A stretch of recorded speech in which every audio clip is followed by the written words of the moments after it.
Exodus 3:3-4. As Moses approaches the bush, God calls to him from the midst of the flames. God calls him by name, saying, "Moses, Moses." Moses responds, "Here I am." Exodus 3:5. God tells Moses to take off his sandals because he is standing on holy ground. The place where Moses stands is sacred because God's presence is there. This is a sign of reverence, indicating that God is present and that the ground itself is sanctified.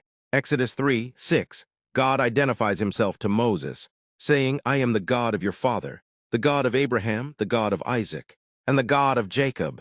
These are the patriarchs of the Hebrew people, and God's mention of them shows that he is the same God who made covenants with their ancestors. Upon hearing this, Moses hides his face, afraid to look at God.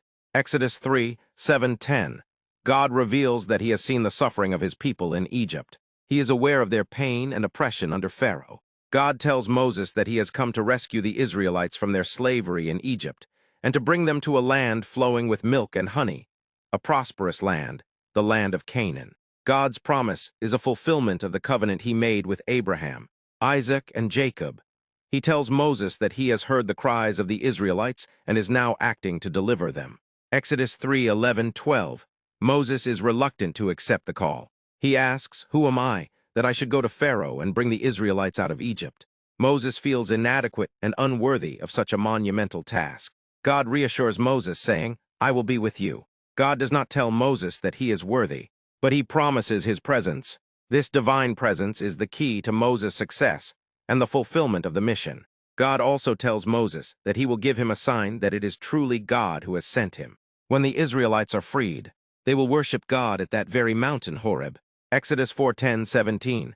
Moses expresses another fear. He is not eloquent in speech and is slow of speech and tongue. In response, God reassures Moses, saying that he made Moses' mouth and will enable him to speak. He also appoints Moses' brother, Aaron, to be his spokesperson.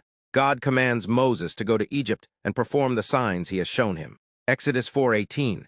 Finally, Moses returns to his father-in-law, Jethro, and asks for permission to return to Egypt. With Jethro's blessing, Moses sets out on his journey, now ready to face Pharaoh and deliver God's message.